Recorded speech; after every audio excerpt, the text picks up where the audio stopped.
এখন আমরা এরকম গোলাকার আকৃতিতে দুইটি হরফ শিখতে পারবো, সেই হরফগুলো আমরা আজকে শিখব। তো এই যে গোলাকার একটা আকৃতি, এই গোল মাথা দিয়ে দুই হরফ, ফা আর এটা হচ্ছে কি কফ। এই ফা এবং কফের আকৃতিটাই থাকবে হচ্ছে গোল, তার উপরে এক নোক্তা থাকলে ফা, দুই নোক্তা থাকলে কফ। তো আমরা উদাহরণস্বরূপ দেখি। প্রথমত এই গোলাকার আকৃতি যদি আমরা ফাকে পুরোপুরি উল্লেখ করি তাহলে কি হবে, এই যে এইভাবে ফাটাকে গোল করে লিখে তারপরে এক নোক্তা দেওয়া হয়, তার মানে ফা। তো ফাটার অতিরিক্ত অংশটাকে কেটে ফেলা হয়, এখানে দুই নোক্তা দিলে কফ হয়ে যায়, তো ফা নুন। এরপরে কি কফ নুন। যদি গোলটা চিহ্নটা না থাকতো, গোল চিহ্ন না থেকে যদি থাকতো একটি কোণা, তাহলে কিন্তু আমরা স্পষ্টভাবে বুঝতে পারতাম সেটা হচ্ছে তা। যেহেতু গোল চিহ্ন চলে এসেছে তার মানে এটা কি, এটা হচ্ছে কফ। ফা ইয়া। তো ফাটা তো আমরা বুঝতে পেরেছি, যেখানে গোলাকার আকৃতিতে আছে বলেই, উপরে এক নোক্তা আছে বলেই ফা, আর নিচে ইয়ার আকৃতিটা দিয়ে দেওয়া হলো। তারপরে কি কফ ইয়া।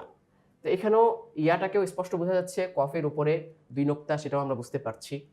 কফ ওয়াও। তো এখানে ওয়াওটা তার আপন অবস্থায় রয়েছে, কিন্তু কফটাকে তার মাথার কেন্দ্রিক দেওয়া হয়েছে। এখানে ইয়া ফা, কোনাও আসলো, গোলাকার চিহ্নটাও আসলো। তো কোনার নিচে দুই নোক্তা বা মাথার নিচে দুই নোক্তা থাকার কারণে ইয়া, আর উপরে গোলাকার আকৃতির উপরে একটা নোক্তা থাকার কারণে সেটা হচ্ছে ফা। তাহলে ইয়া এবং ফা।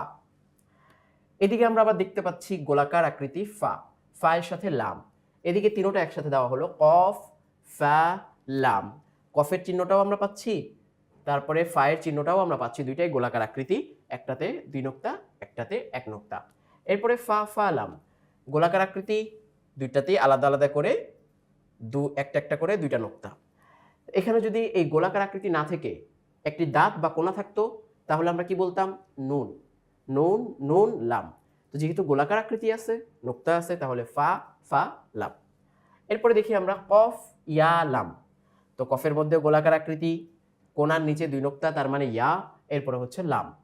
এদিকে আমরা দেখতে পাচ্ছি গোলাকার আকৃতি, উপরে দুই নোক্তা কফ, দাঁত বা কোণা, নিচে এক নোক্তা, তার মানে বা, সাথে কি লাম। এখানে আমরা দেখতে পাচ্ছি ফা কফ লাম। এর আগের শব্দ আমরা পেয়ে আসছি এখানে কফ ফা লাম, তার মানে এটাকে চেঞ্জ করে দেওয়া হয়েছে। এখানে ফা আগে আনা হয়েছে, এখানে কফ আগে আনা হয়েছে, কিন্তু একই রকম। গোলাকার আকৃতি, উপরে এক নোক্তা হলে ফা, উপরে দুই নোক্তা হলে কফ।